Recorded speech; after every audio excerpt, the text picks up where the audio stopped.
is 1:30. We're back in the Sierra Room, and we are on agenda item 20A for possible action.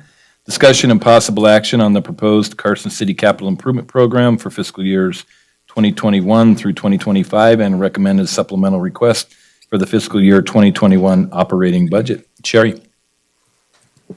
Thank you, Mr. Mayor Pro Tem. So I have a little presentation for you today about where we are fiscally estimated at this point in time. Usually we do this during the budget process. However, with COVID-19, we were being very, very safe, and we did not transfer any funds for capital needs from the general fund to the CIP fund, and we didn't even bring supplemental requests before you. There are some mandates and budgets that we do really needed that are part of that supplemental requests. So that's why this is being brought before you today. I will go through where we are at now in fiscal 20, and then just kind of for the public to remind everybody where we are with the 21 budget, to kind of explain why I think this is a good move right now. I know there was some public comment asking why we were spending this money, so I want to make it clear, we're going to go through all that before we ask you to approve anything. So fiscal year 20 final projected revenue, and again, we are not quite done. We're closing year end right now and getting ready for the audit, but all the real big numbers are in there, so we should be very close. Revenues for fiscal year 2020 increased by $3,828,000 from our re-estimated budget. Now that was the budget that we decreased big time for COVID. So that's the re-estimated, where we dropped 25%, actually 35% in March and April for C-Tax. So those C-Taxes came in. Excuse me, can you say where we would have been to the unre-estimated budget? How much above that? I mean, just roughly. To the regular budget? To the original, original budget, FY20 budget. We're a little over $1 million over. Okay, thank you. Mm-hmm. The re-estimated budget, though, we are over $3.8 million. So the C-Tax came in at 9.27% over, and the original budget only had 2.2%. Expenses for fiscal year 2020 decreased by $5,196,000. This seems like a massive number. That's from the re-estimated budget as well. And some of that is CARES Act funding we were able to use for public safety and health employees, $1.156 million. And they're presumed to be 100% dedicated. We created an estimate of 35% of fire salaries were directly related to COVID. So they were presumed to be directly dedicated to COVID. And then health employees were 100%, so all of their salaries went to COVID. And police officers, I believe we used 10%. So that's where that 1.1 million comes from. And then savings in the general fund department is the biggest piece of that. And it's not overly rare for the number to be so high. In fiscal year 19, we had 73.8 million, I'm sorry, in expenses that were budgeted, but the actual expenses were only 69.3. So we were over in 19 by 4.5 million, or under by 4.5 million. So we budget really conservatively. The directors save money, and most of it's salary savings because we don't budget for termination savings. So a lot of it's salary savings. And then we also had a hiring freeze this year. So fiscal year 20 expenses were only 1.4% higher than fiscal year 19, which is pretty common. We do tend to under budget or over budget. For fiscal year 20, the final projected ending fund balance for fiscal year 20 is now projected to be 24%, which again is fairly typical. We do usually have between 17 and 20% actual ending fund balance at year end that we roll into the next fiscal year. So that would be $16.8 million in money at year end. So when we did our reestimate, our beginning fund balance was $7.5 million. So when we end up doing our first round of augmentations, what we do is we take the difference between that 16.8 million and the 7.5 million, and that's what we're going to end up adding to the fiscal year 21 budget, which is $9.3 million. That seems like a huge number. In that number, there is definitely about 1 million to 1.5 million in restricted funds, and the rest restricted by the courts or donations. But the rest of that we'll have to put somewhere in the fiscal year 21 budget. Because we have such a large roll forward, staff is recommending $789,895 in supplementals, and from that'll hit the general fund, and then 5.5 million in capital assets, which is a total of about 3 million, which would leave $3 million in the bank.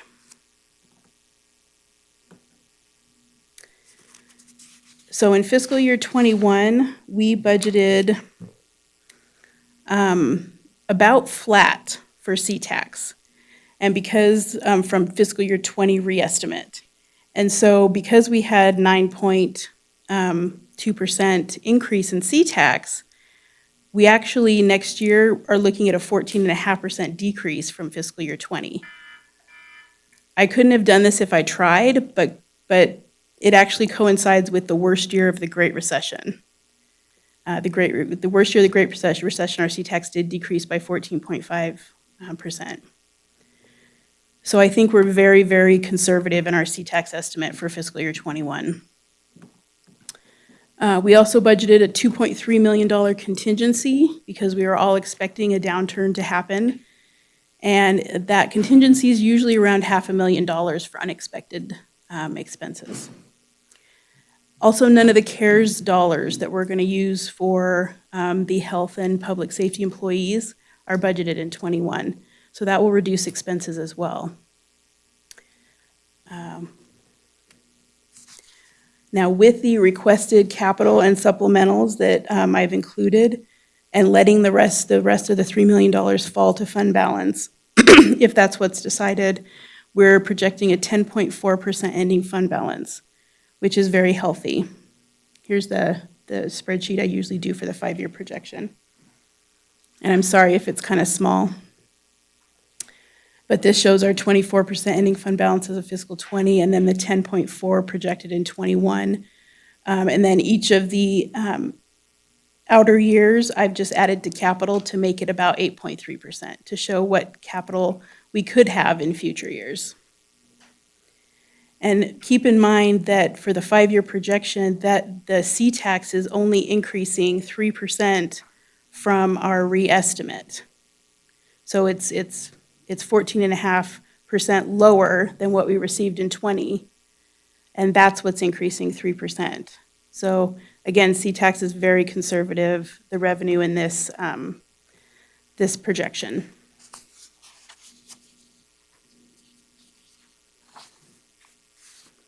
So having said that and having the money in the bank, we would like to move forward with capital and supplemental requests.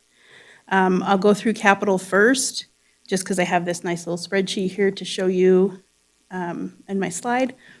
And so this is a complete look of the capital projects fund as we would like to present it. So landfill revenue was already approved to come from the general fund and into the CIP during the budget process. And then all the other money remained in the 210 fund, and nothing else came from the general fund. So we're asking at this time that we transfer $5.5 million, and that would fund $8.2 million in capital in total.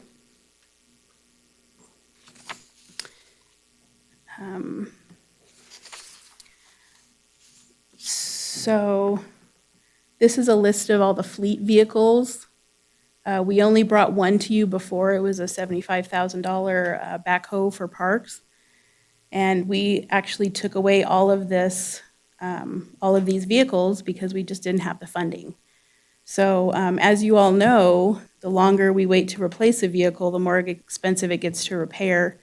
You can see all of these vehicles are quite old or have very, very high mileage. So we're not replacing something that's only a couple years old. Darn it. I knew that was going to happen. I know. Get myself all confused.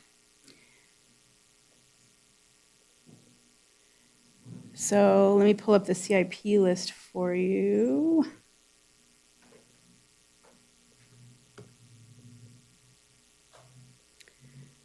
So all the yellow ones on here, we approved during the first round when we brought the budget before you. The other ones we're looking at funding are in white in the fiscal year 21 column. The original requested is the fiscal year 21 original requested column. We did talk to Aubrey about the electronic key cards, and she said that she was so busy with the election this year, she wouldn't have time to do it this year anyway, so she's going to possibly request that next year.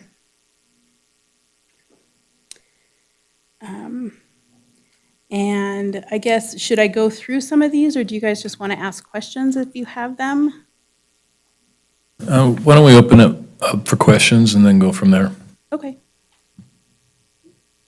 So I'd like to discuss the Carson City fuel facility. Okay. And so I guess Darren's coming up. I'll wait a second because we got late material last night. Wherever you'd like.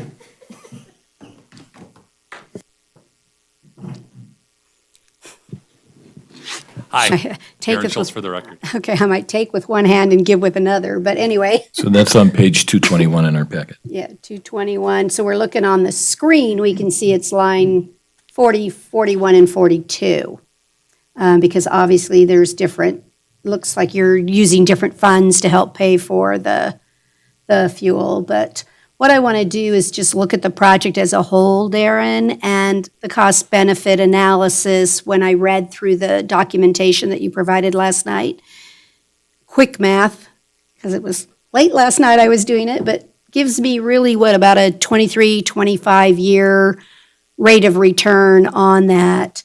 And looking at the use by staff on using current CFNs, I think the diesel was 82% utilized the CFN and 68% utilized it on regular fuel. The question really becomes is why aren't both of those at 100%? What's the scenario that causes them not to use a CFN? And why is it that you think that scenario wouldn't take place if it was at the, I'm even concerned you'd get a 25-year, I don't think you're going to get 100%. So I'd like to understand the first reason is why aren't we at 100%? Okay, very good. Darren Schultz for the record, Public Works Director. The reason that we're not at 100% CFN right now is we have not made it a policy that they're required to fuel at the CFN facilities. It's been our practice from Fleet's perspective to encourage that to happen. But there's various reasons, and it's particularly the sheriff's office that prefer to go to some of the other areas to purchase their fuel. And I don't know if the sheriff wants to speak on that, but so I can just say that it's nothing that we have mandated to do. If we go to a fueling facility in the yard, the way that we as Public Works and Fleet outlined it, that would be the policy that we now have our own fuel facility and you're required to fill up here unless it's an emergency or something else. We have not had the discussion with the sheriff's office nor with the fire office or fire department. So that is something that we would ultimately have to get to, but that was kind of our plan. And fully aware that, yeah, it doesn't pencil out for 23, 28 years, whatever it is, in terms of actual money back. So that is not a reason, in our opinion, to do the project. I mean, that's a little bit of icing, maybe very small, but that's not the reason we would do the project. And so I'm not going to speak for the sheriff, I'm just going to second guess. One thing is, he likes having his sheriff's deputies in the community at a presence where they're fueling, they're making maybe regular check-ins in locations. So I guess that's what concerns me, is I just don't think you're going to see it become 100% CFN, and I'm trying to determine how that benefit, so not cost. Tell me why we would benefit enough to expense this money, because it's not for recovery. Okay. Yeah, I think it was roughly $30,000 a year, I think was the estimate that they said, and whether that's 15 or 30, the payoff, it's, so again, that, I don't think that, although it's good that we're in the positive, I don't think that should factor very highly in the decision of whether or not to do this. To us, as Public Works, and the chief is available as well as the sheriff, the real reason to do this is preparedness for Carson City in the event of an emergency where, for whatever reason, commercial fuel dries up. We don't have a system in place where, if there's a fuel shortage, that they will hold on to the fuel shortage for city services. Nothing like that exists, nor are they interested in that. So if for whatever reason, whatever cause, they can't get fuel into the Carson City area, it's a first come, first serve at the gas stations, at the CFN, wherever it is, it's first come, first serve. So the major intent of this project is to build some safety in terms of the city having direct access to a fuel supply should there be a disruption.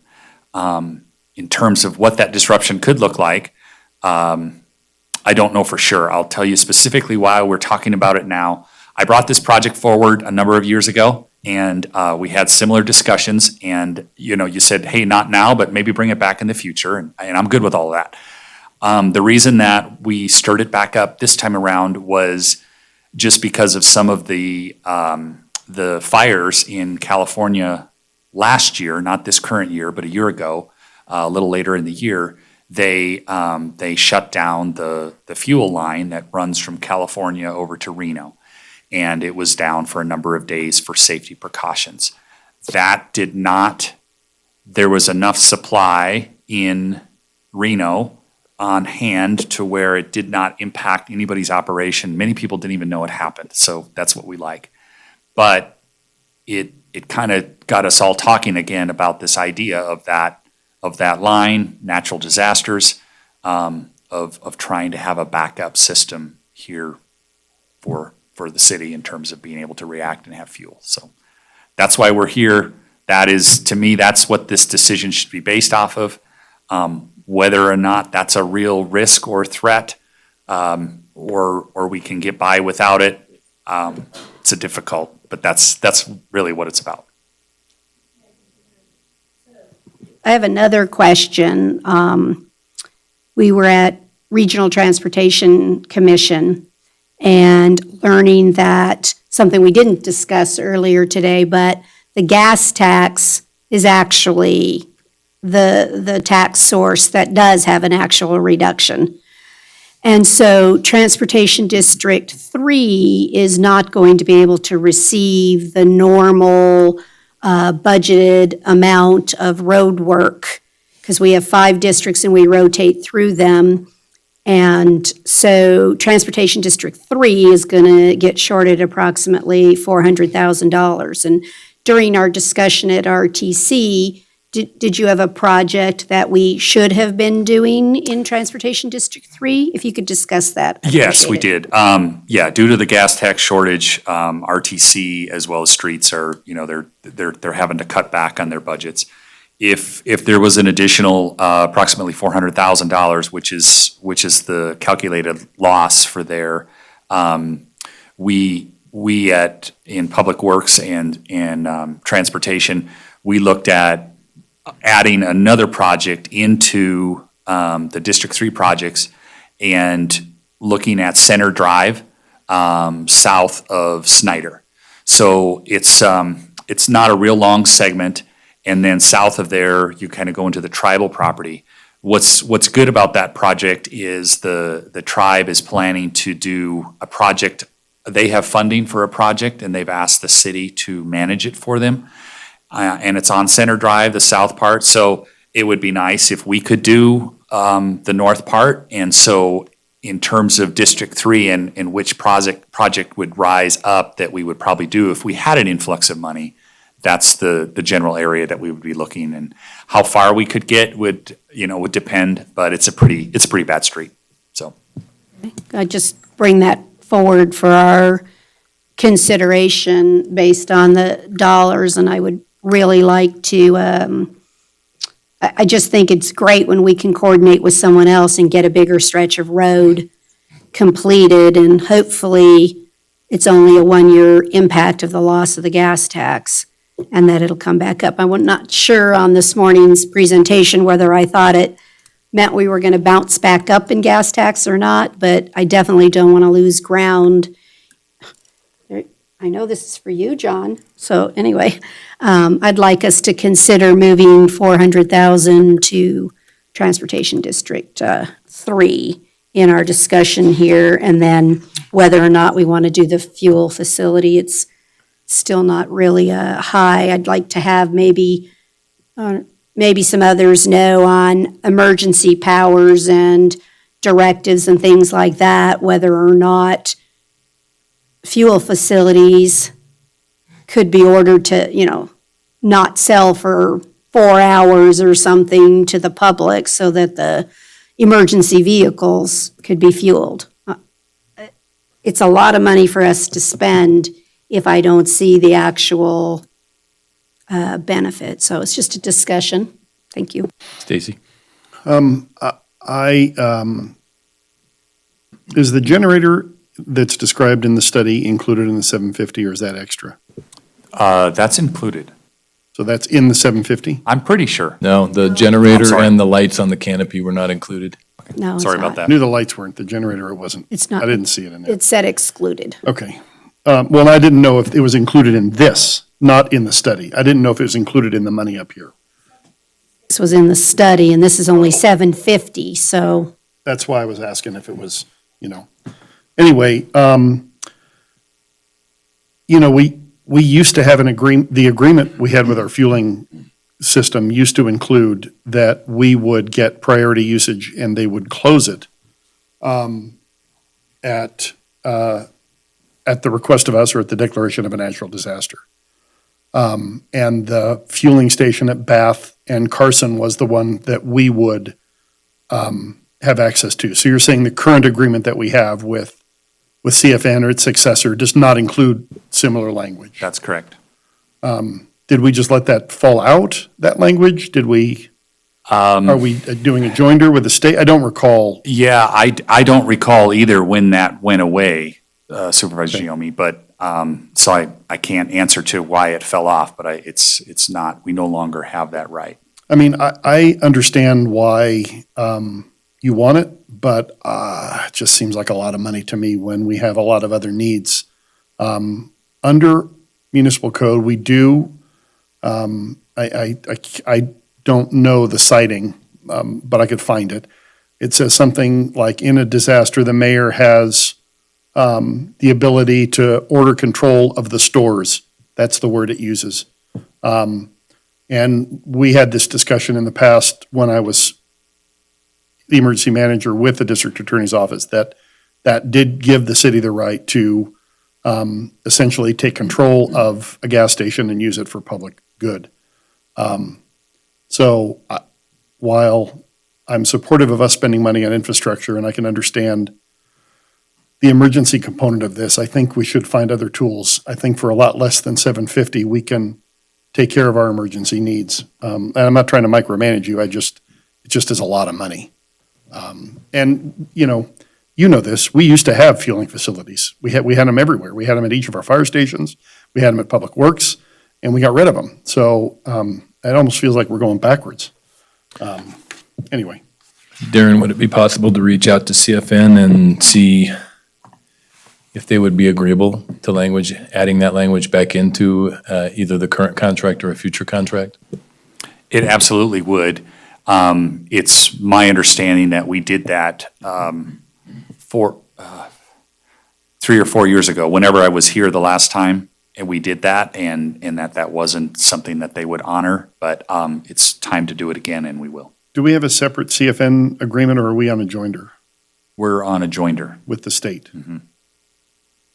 Yeah, I'm almost positive the agreement that we were on before was also with the state. I'd have to go back through my notes, but I thought we did a separate agreement with CFN for emergency purposes directly. And I'll try and find Okay. that in That would be my, helpful. I mean, Yeah. I don't know if I can find it, but Well, that'd be helpful, or maybe somebody else over there or somewhere has that in terms of emergency management. So, yeah, if this doesn't get funded today, we're not gonna just stop trying to, we'll try to solve this problem without a fuel facility, so don't get me wrong, we'll. And relative to Lori's comment, if we're going to, if we take the 750 off the table here, should we put 400,000 of that in roads? I wouldn't be against that, but I'd like to see what else we decided not to fund here before we make that call. But to me, that's a valid use of the funds, especially when we know we can take advantage of some federal money that's coming the way of the tribe, so. Any questions, Sean? No questions, but on this, of course, y'all know how I feel about what was brought up. Giving you one, John. Okay. Any other questions on any of the CIP items? Go ahead, Stacy. I wasn't clear, what is the X? What am I missing on, I didn't see a description for that X, and I'm sorry I didn't get a chance to ask you ahead of time, but, It's at the bottom. Those are the ones that are already approved, okay. It's just at in the case bottom? the grade didn't come through to the very bottom, approved during normal budget Okay. process, April 6th. Let me find my note.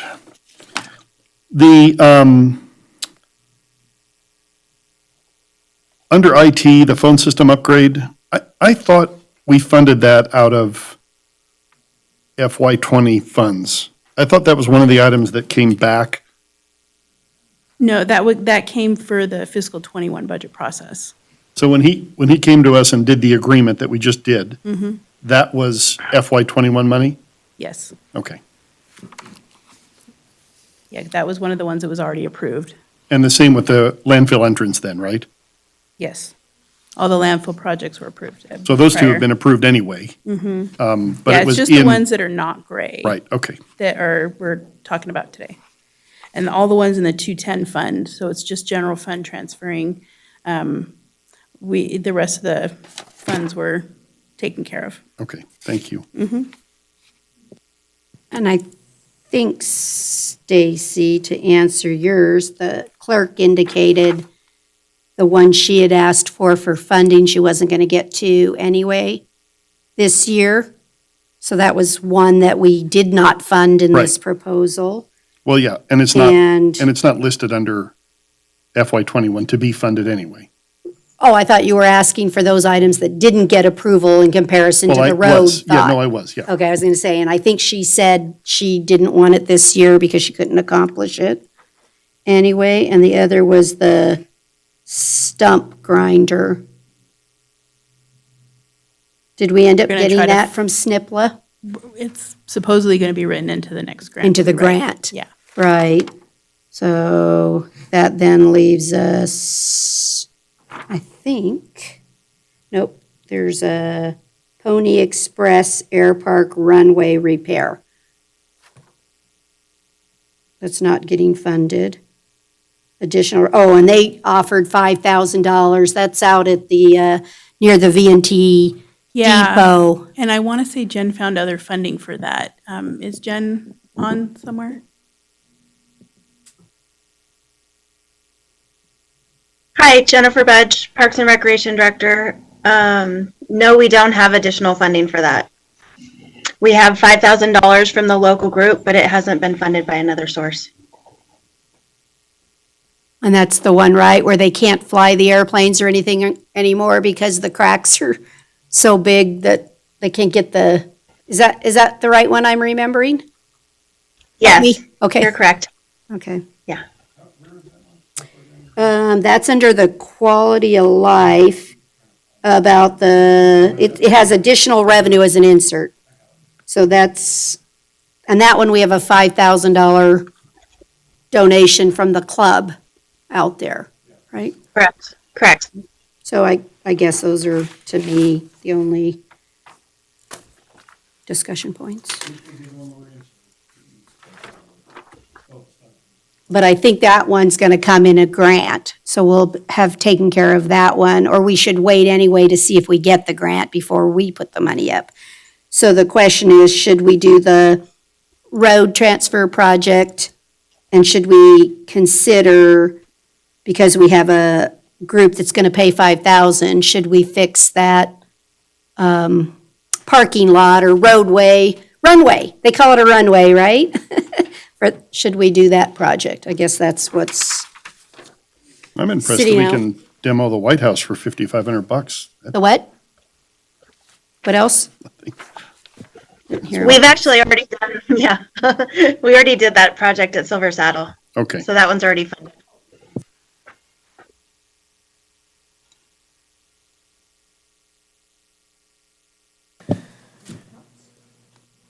Any more questions on the CIP list? If not, can we go to the supplemental? Yes, sir. So we originally had $2.6 million in supplemental requests. And as requested last year, we do have the original request on there and then the IFC recommendation. And just so you don't think we're being very mean to Aubrey, because we didn't fund any of the clerk recorder either. We didn't fund that because this is her first year having to run both a mailing and a physical location campaign. And these supplemental requests carry on from year to year to year to year. They become part of the base budget. So we didn't want to put a maybe needed amount in here. If she does need extra money at year end, we'll gladly augment that. But she does have quite a bit of money in her budget, so I don't think she'll need these dollars. The treasurer, they decided they didn't need their hourly person.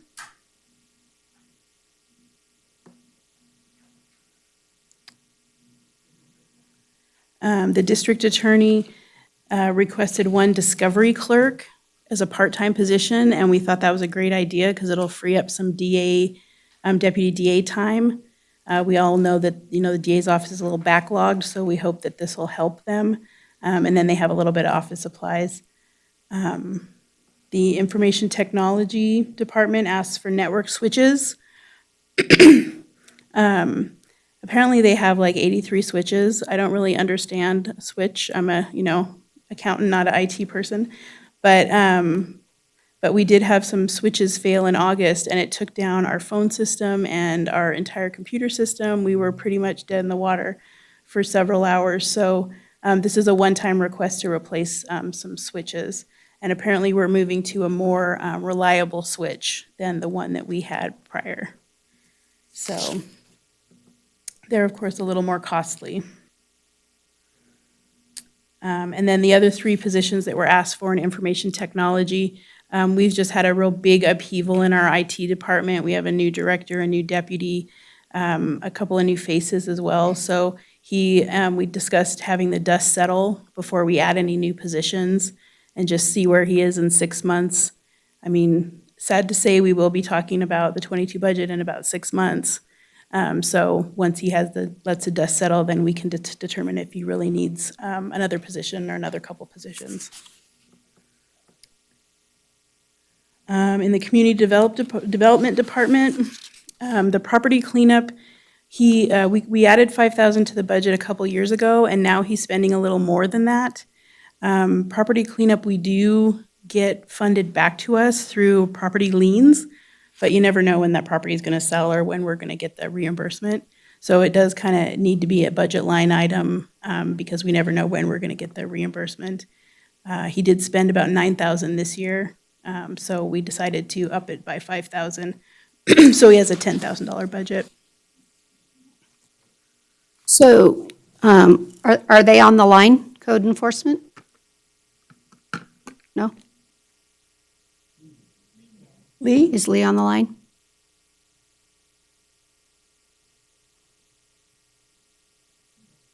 So in general, what I'm after is what types of cleanups are occurring?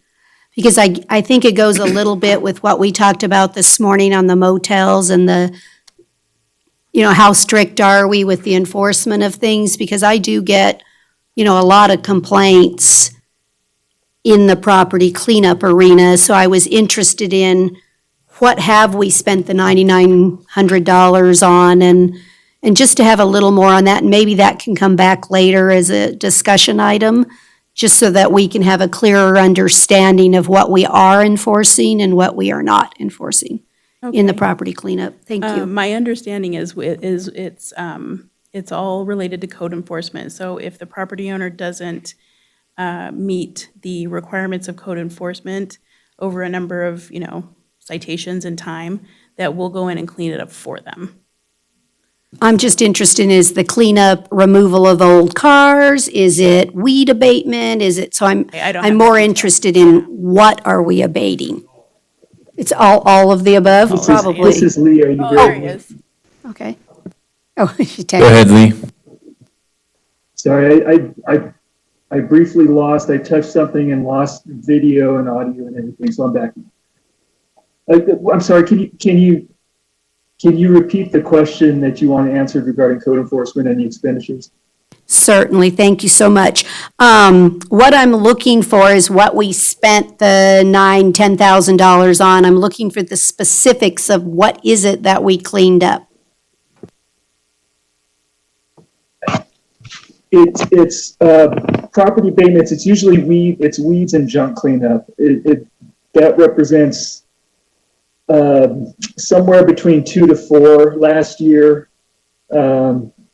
And where there's garbage or just overgrown weeds and there's nobody, as typically comes, it's a last resort when there's nobody available to do it. In the past, it's literally been somebody in jail that owns it and is not available to take care of it. So, but it's been such a bad problem that it needs to be fixed and secured. And as Sherry said, then we place a lien on it to collect the fees.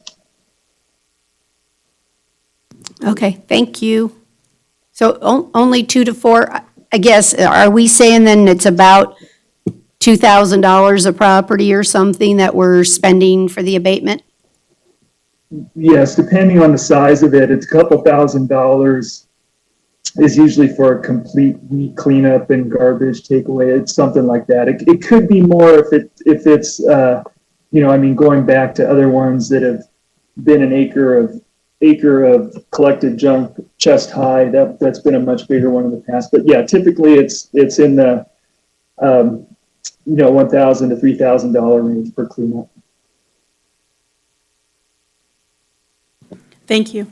And then in the building permits area, both fire and public works came to us saying that the inspections are out of control and they really need some help with building inspections and fire inspections for the building permits department. So in the past, IFC has recommended a part-time person for each of those departments, and fire had a really hard time finding somebody with the qualifications because it's really specialized. And so they've asked again for a full-time person. So we're going to recommend 44% paid out of the building permit fund and 56 paid for out of prevention, which would be one full-time employee for fire. And then an assistant project manager in building permits would only be 25% building permits, and then 25% of his salary would come from engineering, which is a general fund department. And then water and sewer would also be 25%, which it's an assistant project manager, so that's what we're recommending those. The fire department has an interesting story. They did ask for an office specialist with the new BLS and MedTrans departments and all the new grants they're getting. They're just getting buried in paperwork, and they've never had an extra person to help out. So they did ask for an extra person in the office this year, and we thought it was reasonable. So there was a coding error or update, I guess, in the system, and we found it when we did the conversion. So in the old system, all of the ambulance overtime, if you were a firefighter, paramedic, all of your overtime was charged to the general fund. It was hard-coded in the system to do that. And so we kind of took a look at that this year and decided every other department of the city, we do book overtime follows the person. So if that person is acting as a BC commander in the fire, then yeah, their overtime and their regular time would go to that department. But we want to change the system so that the overtime follows the employee for the ambulance, so the ambulance fund will pay for their own overtime. Because ambulance, they have to have sick people and from time to time and have to cover shifts, so they should be getting at least some of the overtime. When we did an analysis of how much overtime should have been charged, I think we looked at fiscal year 19, it was like $165,000. So that amount should cover both the 56% of the fire inspector and the office specialist, so the general fund would really have no cost. And just so you know, it wasn't a coding error, it was designed, It was designed that way, I mean, that okay. was It was before my an time. organizational decision Okay, that was made for a lot of reasons, but yeah, it Okay. wasn't a mistake. So it Oh. wasn't anything that you would have caught because it wasn't okay, that's wrong good. per se. That's good. I don't like to catch things that I've done wrong, so, okay. So, and then the sheriff's department, if there's no questions on that, the sheriff's department, every couple of years, we have to come and true up their overtime. It's mostly a function of the wage rate increasing as they, get promotions within the department, more so than actually working more hours. So this is kind of a true up. I don't believe we brought overtime to you in a couple of years. And so we had to augment it the last couple of years by a little bit, and it keeps growing. So these are just a little bit of overtime increases to get them so they're not over budget any longer. The phone is just costing more. There was a federal increase by like 22% of the rate that the phone has to pay. So we're increasing that. The inmate food. Increasing phone? You Yeah. said you're not doing phone. We're not This doing the says phone. not doing phone. Oh, no, we're not. We didn't do phone. You're right. I'm sorry. We didn't do phone because we want to look into, they actually are showing more of a 50% increase instead of a 22% increase. So we want them to kind of dig in and figure out what's going on with the phones before we just Try the give them tin money. can thing first. Try the tin can thing first. We just want to make sure it's being coded to the right place, because it might need to go to 911 surcharge. It might just be being coded to the wrong place. Inmate food, that has been increasing steadily. We've talked to the sheriff about, is there any way we can reduce costs? And it's just food costs are increasing. So it's time to do a supplemental, because we augment that every year. And then in detention, they're asking for 2 office support specialists, and that is the mandate from the Supreme Court for the pre-release program. He has 2 people in that position now, and 2 more people will fill out the schedule. That has to go into effect October 1st, I believe. So, so those two positions are actually why we brought this before you today instead of waiting another month, because we really need to get that program up and running by October 1st. Any questions there? Okay. Courts has we approved a little bit increase in temporary staffing. Again, that's merits over the years. The gentleman, we just augment that budget. The part-time guy that works in that, he's been working there for years, and so they give him a little bit each year, and it's just over what the budget is now. So alternative sentencing, they asked for a DAS lab tech, and they have a part-time position that they'll be giving up. But apparently the DAS officers currently help out the part-time lab tech when he's not available. So this would free up the DAS officers' time if we had a full-time lab tech, so that the DAS officers, can do their jobs.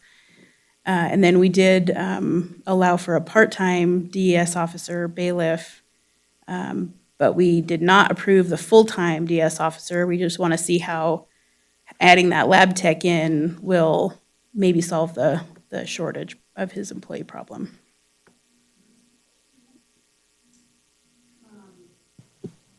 So there's no difficulty hiring part-time employees as officers? I understand the bailiffs isn't too hard of a problem because you get retired officers, that want to come back and work 1 or 2 days. Because this one says / DAS officer / bailiff. Can I understand the capacity that you're going to be using this position? Is Tad on the phone? This is Melanie from Human. Sorry, Tad, go ahead. This is Tad Fletcher, Chief of Alternative Sentencing. That position would be used primarily for the juvenile courts. It would be hired as an alternative sentencing hourly officer. However, we're currently utilizing the majority of our part-time staff to backfill for bailiff needs, and the juvenile courts have been getting a lot busier. They've been doing stack schedules, and we've been moving staff over there to help with screening and while they have their full-time bailiff in the courtroom. And with that, Judge O'Casey's requested that we get a part-time to help with that, because there's days, like today's a prime example, they were short. We had the juries going over here, and I had nobody to send over there, and her bailiff was unable to come to work today, and so we ended up having people that were on call running back and forth. So that position there would be primarily assigned to juvenile, but it would be a DAS hourly officer. Don't see any issue trying to hire a hourly officer for that? No, we have, we constantly get retired guys that come in that are still post-certified that still want to work and fill those hours. So. Okay, thank you. You bet. Okay. Parks and Rec. So this department, they are asking for a senior park ranger is the one FTE they're asking for.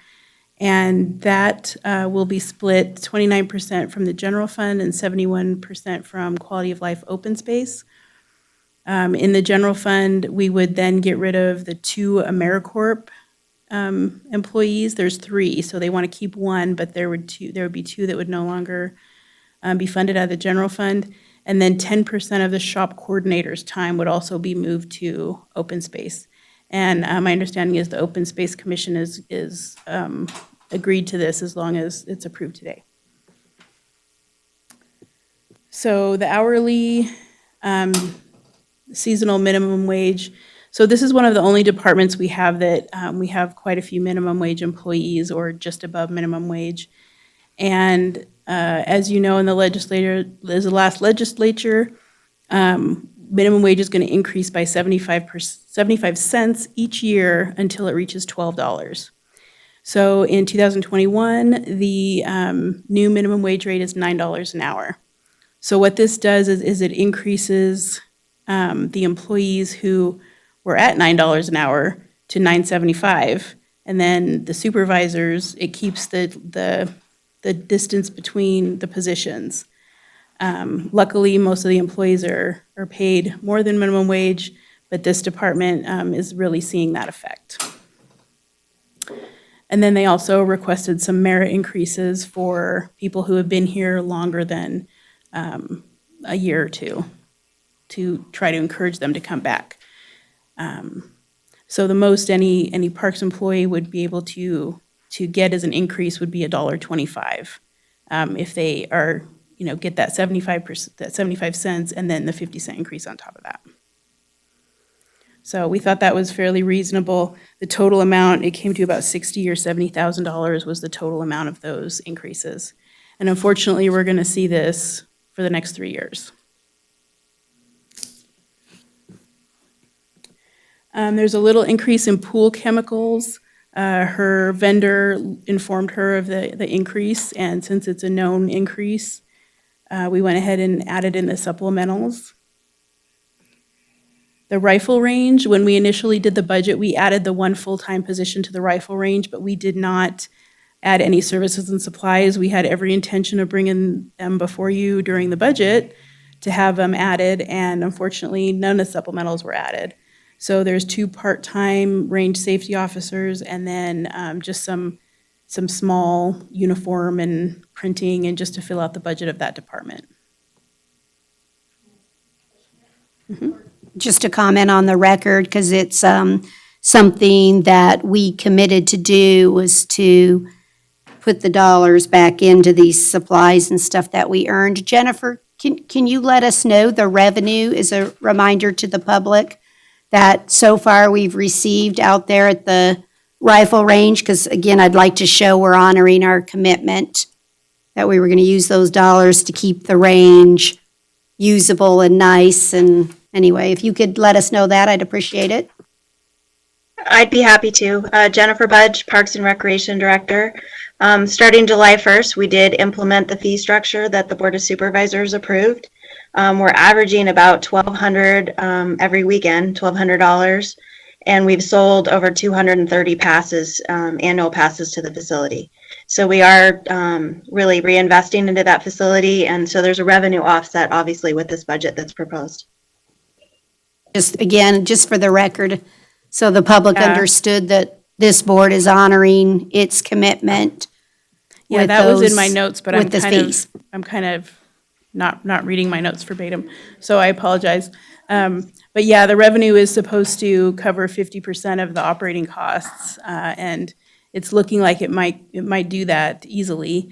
However, it's hard to estimate that. We only have 2 months of data, and I don't know if it's all seasonal or if, all the annual passes have been purchased, and so we just don't know what's going to happen. So I don't like to estimate revenues when I don't have a benchmark. So Yeah, my guess is that the fall season, because it's hunting season, you have the highest usage out there. Plus, you have the initial wave of annual passes that are purchased. right.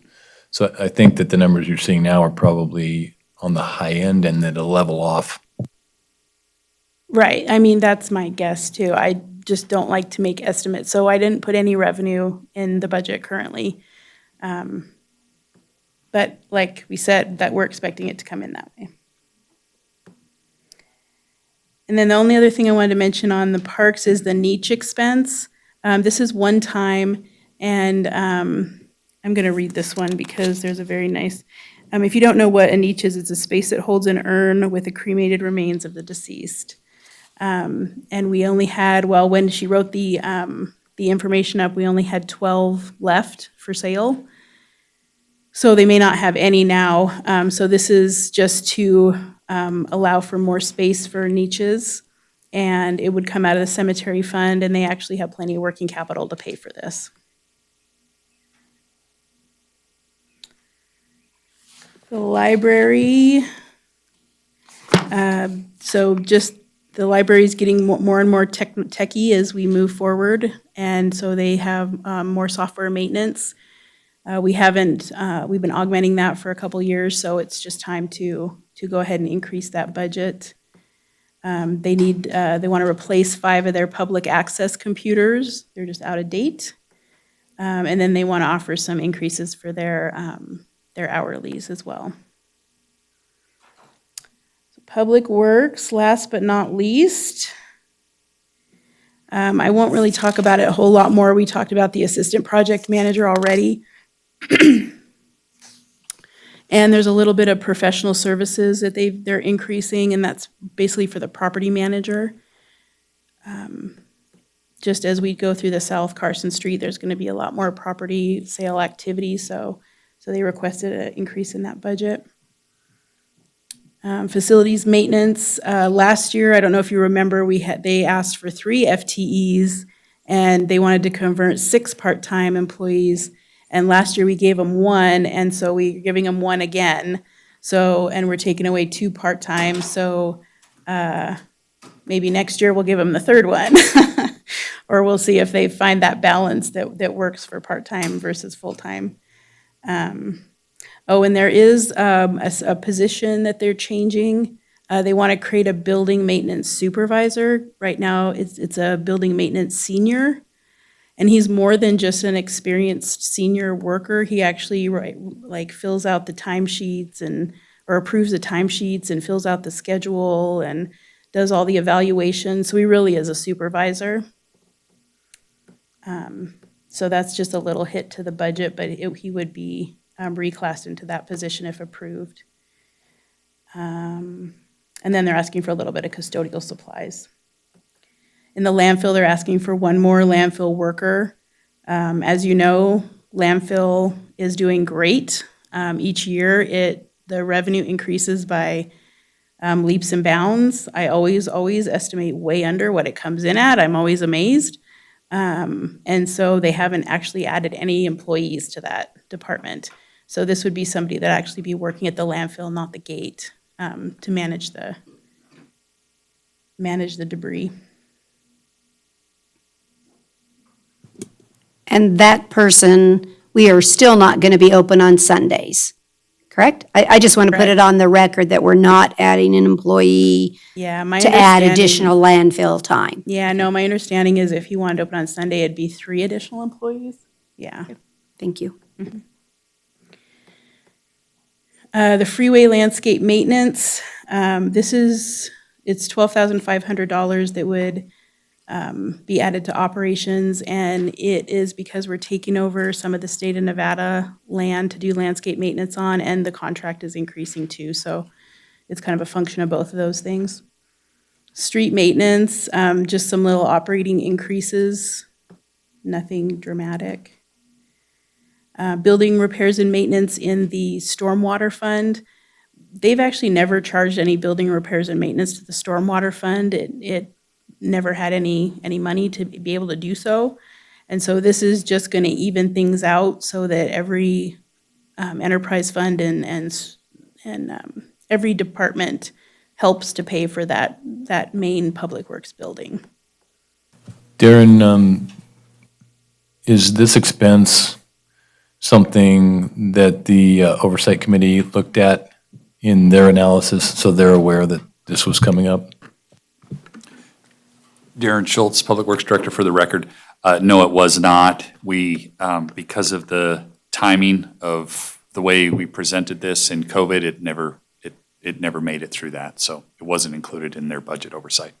Can we make sure that is agendized for their next meeting? We will. So that they're aware of it, because I don't want to get crossways where they're coming to us with recommendations and then we take an action that can change what they're doing. I want to make sure that we're all on the same page. Understood. We'll for sure take it. Question on that, though. Do we normally take the cost allocation components of the utility funds to the UFOC? Do they see the They see cost the whole allocation? budget. So they see the whole budget. The entire? So, Okay, yeah, thank yeah, you. it would be a new line item. And they always ask about cost allocation.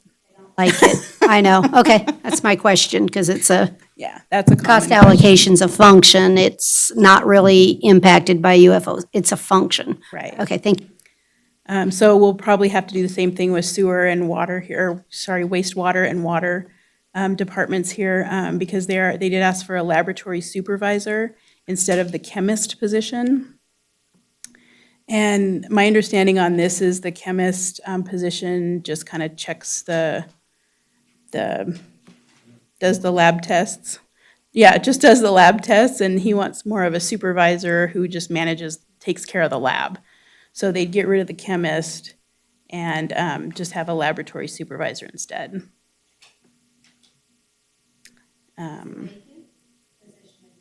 Chemist? Sorry, You can just Darren. stay up here. We're in your section of the world, all right? Told I cannot remain up here. Darren Schultz for the record. So we currently have a chemist position, and it is filled. If this is approved, that individual in the chemist position would go to this new position, and the chemist position would go to be vacant. So the chemist qualifies to be the lab supervisor, is what The you're job saying? description doesn't, but the individual in there right. does qualify. Okay, thank you. Really, you can just stay. In the water fund, there's a little bit of software maintenance costs, and I wrote down what that was. That was the meter reading, the Badger meter reading software is going up. And then they're purchasing more water from Douglas County, so that line item needs to be increased. They're asking for $10,000 for the URAP program, the Utility Ratepayer Assistance. And that is because as a part of the increases in the rates that they've been trying to get through, they initially were hoping to fund that 10,000 ratepayer assistance initially from those rate increases. But because of COVID and since those rates have been pushed off, they would like to fund a little bit from here. As soon as the ERP, the utility billing program is implemented, it's supposed to be part of those bills that everybody in the city can donate to this URAP program and help those that need it. However, with the old HE system, that's not really a possibility. So unfortunately, there have been no donations. We don't have any money for that program. So this would help fund a little bit of that program for this year. And then hopefully that program will fund itself over time. Darren, on the Douglas County water purchase, is that water rights being purchased or is that wet water? And if it's water, what's the use? Darren Schultz for the record, that is for wet water. It's twofold. Number one, every year, the agreement that we have, the rates, it's basically an index, a little bit more than an index in terms of those rates go up each year. And then the other reason that is causing this is because we're using more of their water, so we're actually using the full allotment that we're allowed to use from Douglas County. And so those two things combined, our line item just wasn't enough to cover it, so. So you're trying to get additional water at a lower rate before the price goes up? That's correct. And that's on January 1st? Changes, I'm sorry, I can't answer that if it's on calendar year or fiscal year, but every year, I just don't remember. And will that change once Quill is online after the upgrades? Right, so once Quill is online, that surface water is gonna become our cheapest water. So we're gonna maximize that every year, and then we will go to these other water sources. And so, Okay, thank you. Okay, so, and then for the fleet maintenance, which part of that is the radio program, or department is in the fleet Yeah, maintenance I'm as sorry, well. Sherry. Before we go on, Darren, I just wanted to put on the record that none of this water purchase is going to supplement wastewater reuse water that's going to any of the golf courses, correct?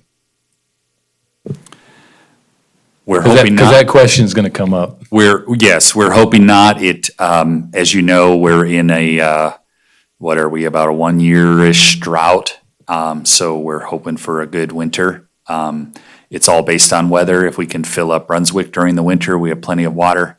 If we can't, then we look for other sources, but it's on our radar. We're looking for other sources right now. Right, but the intent of this purchase is not to supplement reuse water. That's correct. We have other uses that we're going to use it for. Absolutely. but not being able to see the Yes. future. Okay, all right, That's right. thank you. Yes. Okay, so the last item on the list is the radio communication, the last couple items. So the radio communication foreman, we did actually build in this position when we calculated the radio equivalent units that we charged to the city. However, again, we intended to bring this before the board earlier and have it approved as part of the whole radio plan that you guys have been discussing for the last year. But with COVID, again, we held off on this. So the rest of the city has been being charged for this position in '21 for the last couple months, but the position has not been filled yet. So there is money available in the fleet to hire this individual. Sherry, of the 11 full-time employees that are being requested, do you have an idea of how that's broken down, not by general fund and other funds, but by legislative mandates or other mandates versus just filling positions because of workload? There's only two that are mandated that I'm aware of, and that's the sheriff's two positions. There's Yeah, I only thought- two positions I'm aware of that are I thought the mandated. court positions and the sheriff positions were both. The DAS Not the court positions, you ones? mean? Yeah, no. The sheriff's office on the bail, or pre-sentencing, Pretrial program. yeah. pre-trial that the Pre-release. Supreme Court said we have to So- do, what, October 1st? So 2 of the 9. Two Okay. of the 11, yeah. And just to go into that a little bit, right before the recession, the Great Recession, so many moons ago, we had 509 full-time general fund employees. We had 638 full-time citywide. At the end of 2020 and then the beginning of 21, because we didn't add any, there were 448 general fund employees and 612 citywide. So if we approve these 11 FTEs today, it would bring our count to 623 full-time employees citywide, which means we're still down 15 employees. The general fund, we actually are down, including those 7 employees, we're down 54 employees. And that seems like an odd number, but it's primarily due to the grant fund. They're back before the Great Recession, we only had 2 grant-funded employees. Now we have 31. Right, so I was going to ask the hazardous fuels reduction firemen that have come on board through grant funding, and then the HHS workers that have come on through grant funding, are those included in those numbers that you just stated? They would be included in the citywide numbers, but not the general fund. Okay. Okay. And that's really all I had, unless there's any other questions. Any questions for any of the department directors or for Sherry? All right, board. Why don't you give us some feedback? Why don't we start with you, John? Give us some feedback on what you think on capital, on what you think on supplementals, and what you think overall. Well, I'm interested in doing the CIP as recommended with the change regarding the Public Works fuel situation, moving that over to roads, or a part of it, I should say, 400,000 for the 750. Otherwise, I like to see a CIP. On the supplemental, I've been trying to sort through this now for several days, and as I've tried to sort through it, I've tried to figure out what do we have to do, and what is somebody saying to themselves, well, it's time to get this done. But those numbers that you just provided regarding general fund employees helps me to say, even though generally speaking, I'm not overly enthusiastic about adding employees. I think we have a sufficient number of employees. I'm not sure everyone agrees with me on that. I'm going to go along with the recommendations. And I'll tell you why. My real purpose is that I'm looking down the road, and while I thought it was a wonderful presentation that we got from our city treasurer and her consultant, this morning. I don't agree that we're not going to face inflationary times some time out, 4 or 5 years, 3, 5 years. And actually, the Fed has signaled that by virtue of saying we'll tolerate more inflation. I don't think it's coming anytime soon, but I think it's going to come during the next board's tenure. And so spending it now makes a lot more sense than otherwise. I will say that I hesitate to add the number of employees that we're adding in this situation, but many of them were spoken for and are budgeted in terms of out of Public Works or whatever. I particularly think we need to give the people at the lower levels the increases that are in here who are already with us, like the Parks and Recreation people. So I'm going to go along with this because I think that in the long haul, it's wise to spend money while somebody at a high level is throwing it around. In fact, several people up there are throwing it around because there's a good reason to do that. So I'm going to vote for this, but it's because I think that come a cropper, the people who are on the board, the next board, are going to have to face problems and pay more for things. Thank you. So I think we should remove the fuel facility, because I just don't think it fits as a priority right now. I would like us to move $400,000 to fund Transportation District 3 needs. I would like us to consider the Pony Express runway because we have a match from the participants, and I'd like to say I want to mandate that without that $5,000 deposit up front, that we wouldn't do the project, because I think this board's been very encouraging to groups to help fund their quality of life projects. And so I'd like us to consider, but again, only if they deposit the $5,000 up front before any project work would get done on that.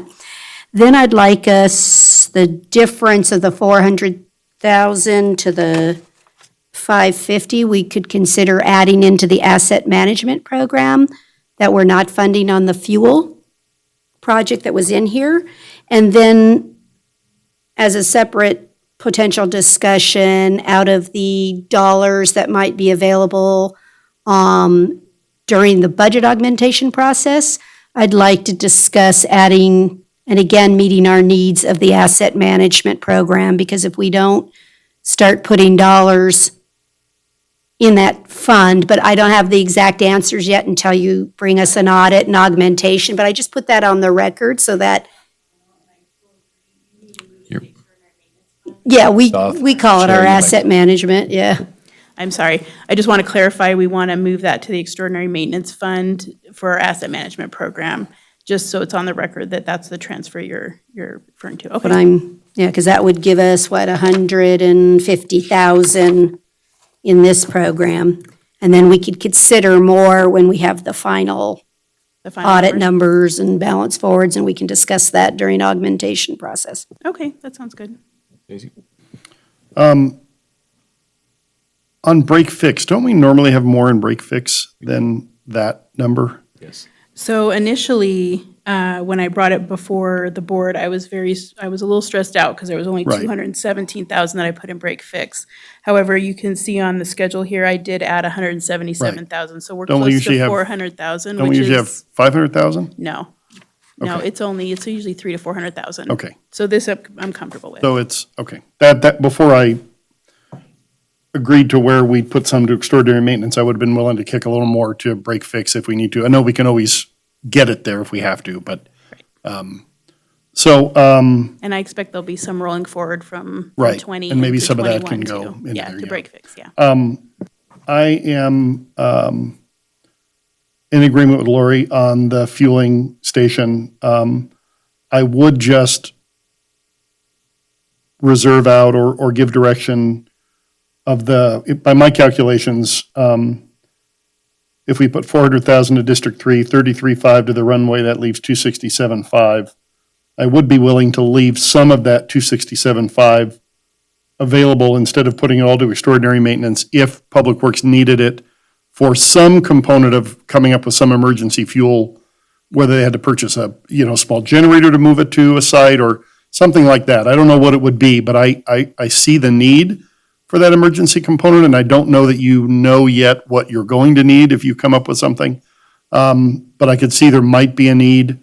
So I'm just talking off the cuff. I'd be willing to set aside, some of that 267.5 from going into extraordinary maintenance to hold aside for emergency fuel purposes. How we do that, I would leave it up to you. So I think you're looking at the whole 750, and Yes, yeah, so 200,000 of that one come from sewer and water, so it's not really coming from the general fund. gotcha. Okay. However, I think we can work with your idea. So none of this will be actually augmented in the budget until January, February, when I bring it all forward. But I was looking for the approval today so we can move forward with the purchases and the supplemental requests. So I like the idea, and I'll work with Darren, and before I bring back the augmentations, maybe we'll have a little recommendation there Yeah. as well. Okay, I'm good with that. And then on the supplementals, as I reviewed those, they all seem logical to me, and I think you've justified the need. So I'm agreeing with what the ISA recommended. And so I think you guys have covered all this pretty well. I don't have a lot to add. I would just say regarding holding some funding back out of the fuel facility amount that was in here. We have a significant amount that we put into contingency. We could always pull it out of contingency. So, I'd be fine with that. okay, because I think we put, what, 2 million, 2.2 million in contingency? 2.3 million. 2.3 million in As much as we contingency. possibly could. Yeah. Because we're only allowed to have contingency at 3%, and our contingency at 3%. I'm fine with that. In fact, that actually might help us in case we end up with a little more in contingency than we think we have. Yeah. So then, if I'm reading that right, it's 67.5 that goes to extraordinary maintenance. Because the 200,000 of Hey. that 750, There's 550, because the other two is sewer and water, so that money stays in their That's what I'm fund. That's what he's saying. So there's 550 minus 400, Right, leaves us 67. 150, right? For the Pony Express. I see, right. So it's about 120,000 balance. I'm good with that. Okay. Seems like we have a consensus if somebody would like to make a motion. Want me to do it? I move to approve the revised Carson City Capital Improvement Program for fiscal year 2021 through 2025 and supplemental requests as discussed on the record, and direct staff to incorporate the changes of removal of the fuel facility, adding in the Pony Express runway with the condition they have to deposit the $5,000, transferring $400,000 to Transportation District 3, and the net remainder of that to be added to the Asset Management Extraordinary Maintenance Fund. Second. Changes in the FY '21 budget. Second still. All right, we have a first and a second. Any discussion? John? I just think it's wonderful that the mover and the seconder are people who are going to be around for 4 more years to deal with this, and we can just vote. Thank you. Any other discussion? Yeah, just on the question, I know we've all received comments about the concerns people had about expending funds, and I'd just like to say that I think all things considered, we have done, by we, I mean staff has done an amazing job of balancing our budget and bringing forward only those things that are important. And even in a time when money is short, if we're going to provide services to our public, it does require expenditure of funds. And in order to not cause us to spend more in the future, it makes sense to spend less now. So I just want to make that statement. I think all things considered, we're still doing the fiscally prudent thing here. I think I would add to that too, that in the past, we have had issues that have cost us a lot of money because of deferred maintenance that we didn't take care of. I think it's really critical that we find a way to continue the work that we've done on our asset management program and taking care of our facilities and our assets and not allowing deferred maintenance to build up. And I think that we've accomplished that with this. So if there's no more discussion, all in favor say aye. Aye. Any opposed say nay. The vote is 4-0 for approval. Thank you. Thank you all very much. And Thank you for your work. Good work. we are now on our final action item of the day, agenda item 21A for possible action, discussion and possible action regarding directives and recommendations concerning Carson City departmental and staff functions in Carson City as a consolidated municipality in relation to the exercise of emergency powers pursuant to NRS Chapters 244 and 414 and CCMC Chapter 6.02 for the purpose of ensuring the health, safety, and welfare in Carson City in response to the global coronavirus pandemic. And we'll start with you, Dan. Thank you. I wanted to make a quick comment on the record. Supervisor Joby actually pointed this out to me earlier, and it was a good catch. I'm sorry, I can't hear, Dan. I had a brief conversation with Supervisor Jomy earlier during a recess, and he had pointed out a provision that exists in Carson City Municipal Code. There's a section in there that declares the Sierra Room of the Community Center as the official location for Board of Supervisor meetings. So there was a concern that was addressed, which was, what would happen, or if there's an inconsistency or a violation of that CCMC provision in the event that these meetings are held elsewhere as currently anticipated right now. As we all know, we've discussed on the record, the anticipation at this time is that for a minimum of at least the next 2 meetings, there will be some renovations occurring in this room. And a lot of that is primarily, I would say is primarily or exclusively driven by, some safety measure implementations. We're going to rearrange the seating in this room to accommodate the public in the future. So that'll be some permanent renovation. So during that time, while construction is ongoing, it's my understanding that meetings will temporarily be located into the theater here in the community center. So I did want to address on the record Supervisor Jomy's concern, and in case there was any concern from members of the public as well, I do not read that CCMC section as precluding other locations, although it does say it is the official location for meetings for the Board of Supervisors. It does not, under any circumstance, in my reading, preclude other locations, so long as the other locations, along with the dates and times, of course, are posted in accordance with the open meeting law requirements. So I just wanted to make a quick note of that on the record. Thank you. Thank you, Dan. Any questions on that? I was hoping I was going to get to keep my junior lawyer badge, but I guess not. Darn it. It's okay, we're not taking your decoder ring away yet. All right, Nancy. Hi, I just want to make sure we have Andy Hummel on the WebEx. Yes, I'm here. Okay. He was going to, I know at a prior meeting, we talked about wastewater and COVID testing, and he was just going to go over that a little bit. Thanks, Andy. Yeah, thank you. For the record, Andy Hummel, wastewater utility manager. We've been doing some research on COVID-19 testing and wastewater, kind of following the trends in the industry.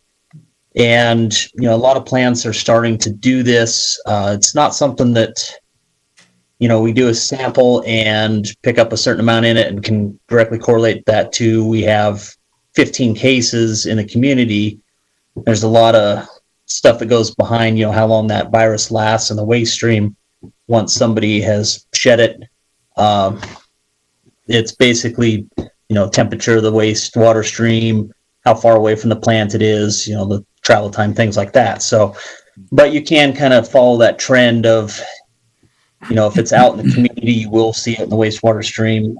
Even asymptomatic cases will show up, and we'll be able to kind of follow that trend. So if we start seeing that trend creep up, that would kind of indicate we're seeing an increase in the community. It's not quick. It takes 3 to 5 days to run those samples. They're basically, looking for a couple of small fragments. Once the virus hits the wastewater stream, it's breaking up. So they're, looking for those little pieces essentially that are, unique to the COVID virus. So it's also not something that everybody's doing. There's a couple of national labs, one in Tennessee in particular, that the city of Winnemucca happens to be using, and that cost is about $315 a sample plus overnight charges in a cooler because they have to keep it cold. UNR is also kind of jumping into this. A lot of other universities are, but UNR has set up some dedicated lab space to this. They're working with the agencies up in Reno, Sparks, Washoe County at their plants to do similar work. They've been actually freezing samples since April with no clue on how they were going to test it, but hoping that they'd be able to. So they're now up and running and have offered, there is capacity there. Not sure the cost. It's a very recent conversation, but would be a possibility if we wanted to explore that too. So it's kind of maybe an early warning system following that trend. It'd be something that most agencies are doing on, say, a weekly basis. It takes so long to get the sample results back that, it's not going to be an instant indicator, but could help us with long-term trending. Andy, I'm gonna pull a line out from John here. Did you bury the headline there? Is there a request coming forward on this item at some point in the near future, or is this just an update? Just an update. We have been talking with UNR over the years about ways to engage with them and their research capabilities. So maybe this could be a way to do it, but don't have an actual request at this point. But if that's something we want to look into, we could definitely do it. Thank you. Any questions for Andy? Yeah. Stacy? Yeah, I mean, I think the value here, look, this whole COVID thing has been a learning experience all along anyway. And this fits right into that category. I think the value, as Andy said, is in monitoring trends. And I think it's a good way to just see trends, and maybe one more item we can report to the governor's office that we are doing as a city to try and keep us out of the, off the bad list. I mean, if we are showing innovative ways that we're trying to monitor community spread in a very sort of, 30,000 foot level, this seems like a no-brainer to me to do this. So I would like to see you pursue it, and I think, once a week makes sense. And I think reporting that data back to, the city manager's office and health department, and just monitoring it as we go along will give us an idea in the community what the spread is like. And maybe we find out after doing it for, 3 or 4 or 5, 6 weeks that it doesn't vary enough to be meaningful. But that's my 2 cents worth. You can use it or flush it. Can I piggyback on that? Go ahead, John. Are you planning to check with UNR on their costs, or have they said anything about it so that we can be prepared if you come back and say, it's this much and we ought to do it? Yeah, we did ask that question directly. They've basically funded the lab. They have not determined what that per sample cost is yet. So one option could be we go with the lab in Tennessee that we know it's $315 a test plus the shipping, and go that route for now and continue to coordinate with UNR. Thank you, Andy. Nancy or Stephanie, any other items? No, I think I'll just turn it over to health. All right, ladies. Okay, for the record, Nikki Aker, Director, Carson City Health and Human Services, and good afternoon. So I'm going to start out with the health department as a whole, and then we'll drill down to stats that Jeannie has for you. I just want to update the board on the expansion that we've done as far as what I would call satellite offices. So we currently have a satellite office at 1050 East William Street. That's where our contact tracers, our disease investigators are currently. Then we have another office over at Parks and Rec. They graciously gave us a room that we were able to outfit for our staff, and that is our call center. And then this week, the senior center graciously gave us another room, and we have individuals for our COVID and flu testing and other individuals working on those activities. Also want to give the board just a little heads up. I'm researching about doing a modular office space for our testing nurses. As you may be aware, we're testing out of our storeroom. And so looking at another option for that, I'm putting a budget together to present to the state on that. So working on that. As far as environmental health, our inspectors are still, they're going out, doing their normal restaurant inspections and responding to any complaints that may come forward.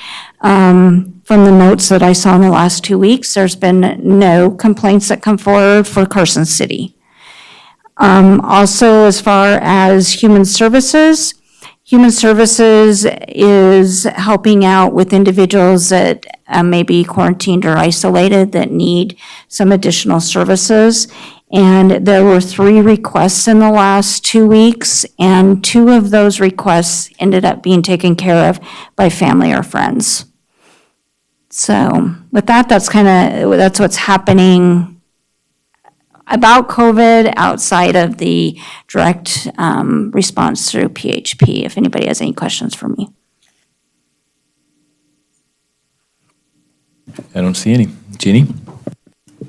Good afternoon, everyone. For the record, Jeannie Freeman, your Public Health Preparedness Manager. As I come to you every 2 weeks, I have some statistics for you, and then I want to provide you with an update on the COVID-19 vaccine, then the anticipations and the information that we've received from the federal government, even as just a couple hours ago. So across the Quad County area, I'm referring to the 2-week period of September 6th through September 19th of 2020. And in the Quad County area, we had 140 new COVID-19 cases during that week, or those 2 weeks, and that's a 7-case decrease from the previous 2 weeks. So we're continuing to see. Jeannie, does that include the 31 case day? No. Okay. So your next report isn't going to be as rosy. No, sir. It will not be as many ponies and rainbows. There were 11 students across the 4-county area that tested positive for COVID-19 during that 2-week period, and 27% of those students reported that they had attended school while symptomatic. So we certainly are watching that, and we have been having wonderful collaborations with our school districts and our private schools. Whenever there has been a staff member, a transportation member, or a student that has tested positive, we've worked very closely with them to make sure that we can do what we can to help keep people in school and identify those close contacts and not just wave a wand and exclude everyone. So for Carson City, from September 6th to September 19th, there were 61 new COVID cases confirmed, and this is a 32% increase from the previous 2-week period. So Carson City has seen an increase. As of this afternoon, when the report was put out, we did not hit the list per se for this week, so we're still safe there. 47% of those cases identified their ethnicity as Hispanic or Latino, and there were 5 that were hospitalized from Carson City. As far as exposure data goes, keeping in mind we ask questions about where people have been and what they've been exposed to, and they can respond yes to multiple items. But during that time, we had, again, the majority of cases had identified that they had been close contacts to somebody who was COVID positive. That was 55% of those. And we had people who had indicated that they had visited retail stores, grocery stores, restaurants, and so forth. 66% of our cases identified that they had been employed during this time. And again, we're seeing an increase. 60% of them said that they went to work while they were symptomatic and continue, and that's an increase over the previous 2-week period. And I know that that was a percentage, was that again? 60% of those that were employed indicate that they had gone to work symptomatic. And we've talked about this previously, and I know this was a concern of the board the last time I was here, and this is higher than the last time when I reported. We certainly have, there's many social dynamics that come into play when we start talking about employment and going to work sick and those types of things. So we're not asking any questions about income. We're not asking any questions about anything else related to their employment, just whether or not they're employed and if they went to work symptomatic. We still have people who are reporting that they're losing their jobs if they test positive, or that they're being told to come to work while they're sick. And so, and we've had some complications too in this last month. The smoke that continues to increase in our area, that challenges folks with their sinuses and their headaches and those kinds of things. And does that increase the number of people who may be going to work symptomatic and not realizing that they're actually symptomatic for COVID as compared to something else? So that will be some of that process that we have our biostatisticians looking at. It's not going to be a quick answer, but it is going to be one of those things that we look at when we talk about syndromic surveillance, and we go back and we look at some of the other cases and what might be connected. So we will continue to follow through with that. Questions on the stats before I talk to you about the COVID-19 vaccine? All right.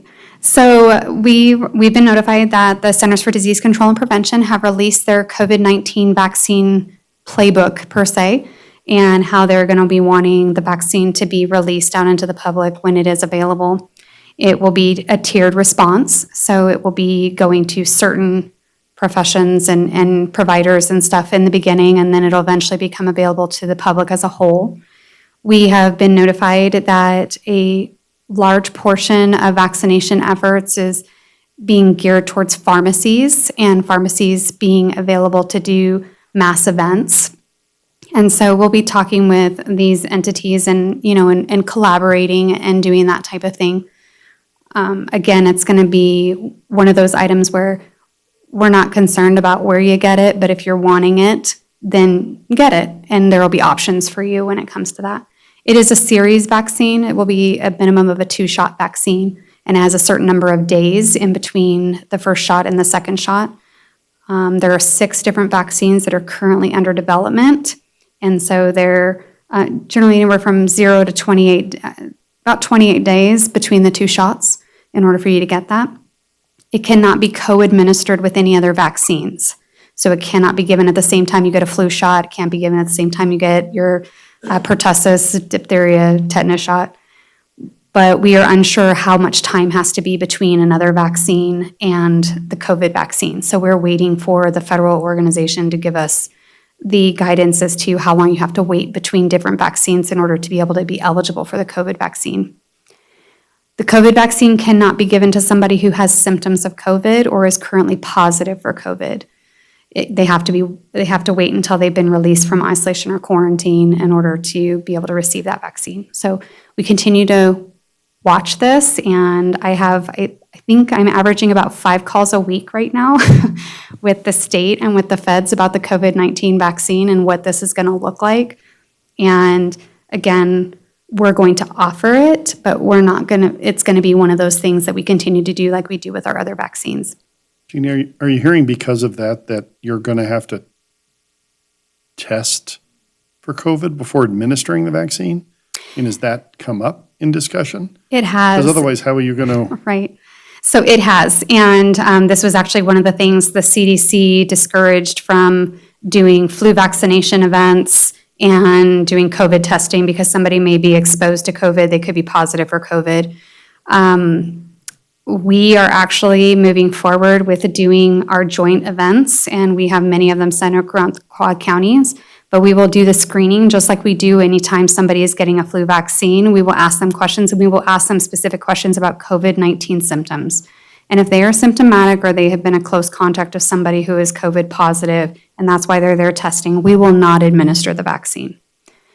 And we will work through that. So it's not going to be an absolute that you have to get a COVID test before you get the vaccine. Nobody's going to be. It's kind of meaningless anyway because right. It's going to be 3 to 5 days before you get the results. Right, and you would have been potentially out. Correct. Yeah. Okay. And we don't, and we hear about the rapid tests, the different testing companies that have the rapid tests available.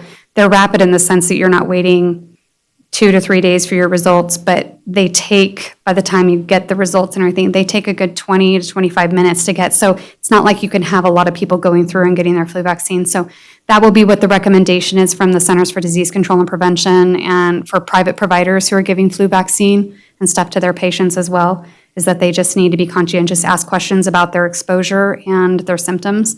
And if they're potentially somebody who's positive for COVID, to wait and delay that vaccine until we know that they've been released from quarantine or that they test negative. But the test will not be a requirement.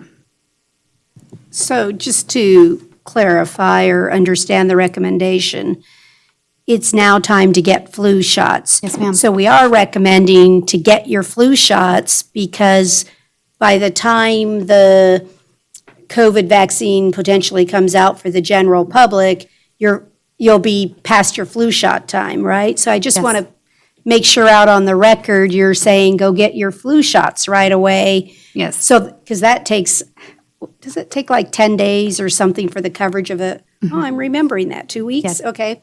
Just so I want to put it out on the record, go get your flu shots, and they can do it on Thursdays at the health department with an appointment.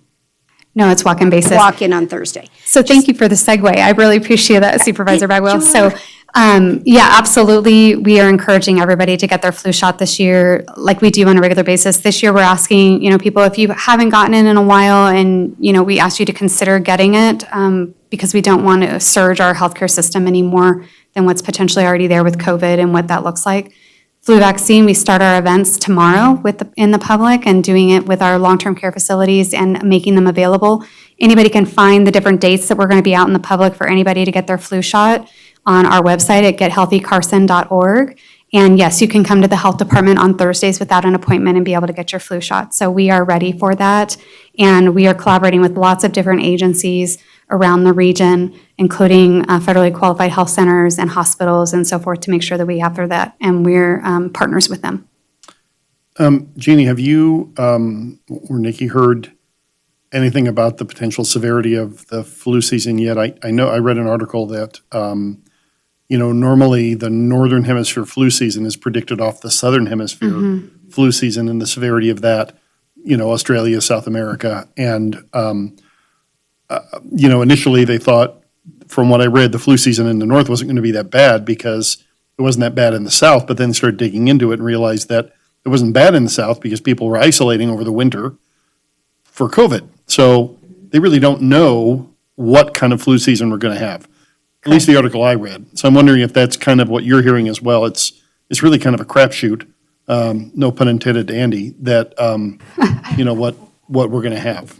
That's correct. So we have been hearing that same thing in the sense that when COVID-19 began as that pandemic and it spread across and so forth, that the whole world was in a state of isolation and quarantine for a long period of time that impacted their flu season. And so we don't know what that's really going to look like. We have a lot of other dynamics that are going on in our country that were not going on at the time in which the height of the flu season was in the southern hemisphere. So we certainly have to be conscientious of that. And I know because of that, they always guess as they produce the flu as to what strain of flu it's going to be. And so have you gotten any feedback on how close they were to, because we're really not seeing cases of flu yet, but do you have any sense of how close they were in predicting the right kind or not this year? Anything. Okay. I know haven't usually heard it takes anything. usually it's November, December before you hear anything. Yeah. But I just wondered if you had. And to be honest, I read a lot every day, but I haven't read whether or not our vaccine that we are putting for the Northern Hemisphere for the United States is the exact same compilation of what was used for the Southern Hemisphere. So I'd have to do a little bit more work on that to see if we're even at the same place. It's just curiosity. Sure. Yeah, thank you. And then I would just add, so we're going to have 2 Saturday events coming up in October, and there is a campaign to get your flu shot before Nevada Day. So Do I get a cute Band-Aid that I've seen on Walgreens ads that said I got my flu shot? does that be like Hello Kitty? We have We cute can arrange Band-Aids. that for you. I'll be by for a cute Band-Aid. We have glitter Band-Aids, we have Bugs Bunny Band-Aids, we have lots of cute Band-Aids, so we're set. But that's all I have for you if you have any other questions for me. Any questions for Jeannie? I see none. Good presentations to both of you. Thank you. All right. Thank you. Sherry, come on up. Or are you done? No? You think that the previous presentation that you gave was sufficient? An hour and a half? Make That's us all you take got it for us? back. Okay, is there anybody else that's going to be presenting? No, that's it. Okay.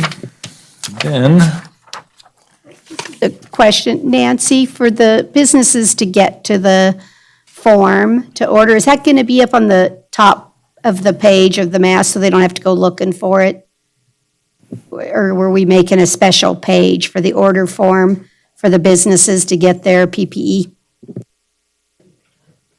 Thank you, Stephanie Hicks, Deputy City Manager. We can certainly put an easy tab on the front of the website.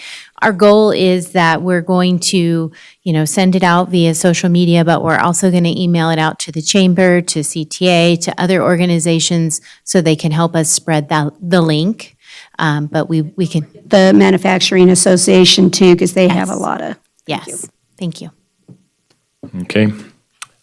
There's no more questions, then we are now on agenda item 22, final public comment. Desi, is there anybody on the line for public comment? I see no public comment. Okay, Stacy? I'd like to say that this week was obviously a struggle for a lot of us, but I know that the role that our Mayor Pro Tem sits in is not one that he necessarily wanted to find himself in for this reason. But I want to thank him for stepping up, and I want to offer him my support as a board member to seeing us through these next 2 or 3 months. It's going to be difficult, but I just wanted to thank him for stepping up and offer you my full support, Brett. Thank you, Stacy. I appreciate that. Having no final public comment, then we are on our final agenda item for adjournment. Can I have a motion to adjourn? We are adjourned. Thank you all very much.